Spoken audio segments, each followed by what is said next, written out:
So this video is part of our reflex series where we're going to talk about what are primitive reflexes. So if you're kind of new to this journey, you're probably seeing this buzzword, primitive reflexes, primitive reflex integration. What is it? Do you need to be concerned for your child? And how do you figure all this stuff out? So let's talk about the what. So primitive reflexes are automatic movements that occur during infancy, some in utero as well. Typically should be fully integrated by about 12 months. Some of them last a little bit longer. They are movements that are there to develop our lower level brain, so our survival brain, and then they also help us to survive. They are there so that we survive and are safe. So what happens is these reflexes, these movements, are stimulated by a sensory response, whether it's a touch or a sound or a movement or temperature change, things like that. It will happen in the environment, and then the brain will process the information really fast and a motor response will happen. The exact same movement happens for every infant, which is really crazy. So imagine one many people know about is rooting. When a baby's cheek is stroked, they will turn their head. The motor response is turning their head, opening their mouth to feed. The sensory input was that tactile touch.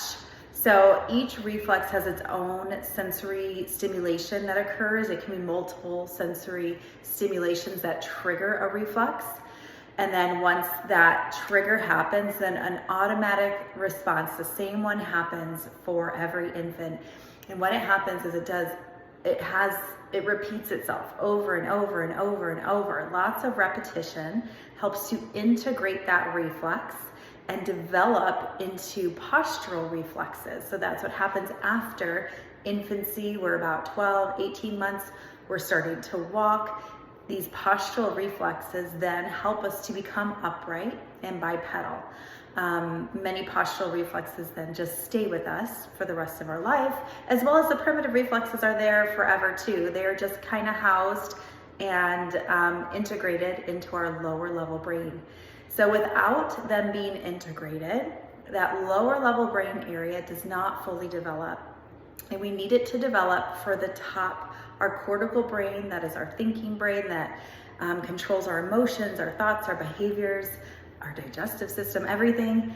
That need to have full control up here. We need to have developed our lower level brain. So our brain develops like kind of how we would build a house. We need to lay the foundation first, which is that lower level brain. And then we build on top of it until that higher level, that the roof of the house, is developed. And then from there, once it develops, then the cortical brain has top-down control of our body, our thoughts, all those things.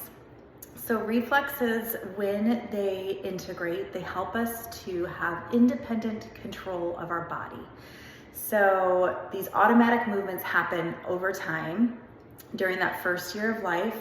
And then once we get them integrated, now I can turn my head and nothing else moves, or I can lift one finger, nothing else moves.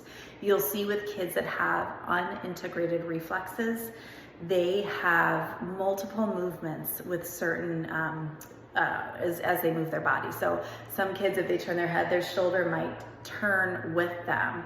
And they're not trying to do that. They literally can't hold themselves still and just do that. Now, some kids have very mild, where you don't see much movement, and some have are unintegrated, where it looks just like an infant.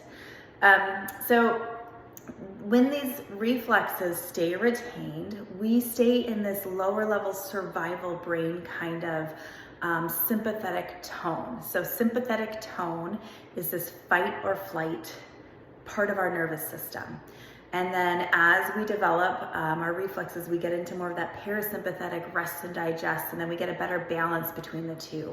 But if our reflexes are there for safety and survival, and they're still retained or they're still unintegrated, and I'm an 8-year-old child, I'm going to be constantly, subconsciously or unconsciously, my brain is going to be scanning the environment to see whether I'm safe. and whether I'm going to survive. So they're in this emotional state where they might be more reactive. They might be more reactive to situations, to sensory input. So they might be tactily defensive or auditory sensitive, or just emotionally cannot control themselves, behaviorally like lashing out or crying and cannot control themselves that way. They might not have good impulse control. They cannot inhibit what they're doing. All these things can occur because these reflexes are still in the background playing a part. So we need to integrate the reflexes to help the brain fully develop.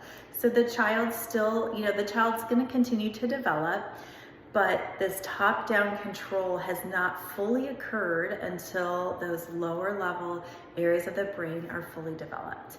And our reflexes can come back. They can come back if we have a traumatic brain injury, if we have a stroke. So in adulthood, if we have those types of things, we're even seeing chronic stress over time and this sympathetic world we kind of live in, where we're constantly inundated with information and sensory stimulation, that we're having more retained reflexes. That's a big question a lot of people ask too, is why? Why is this happening? And even the mainstream medical world still thinks that reflexes just automatically integrate. So that's why pediatricians typically don't check them.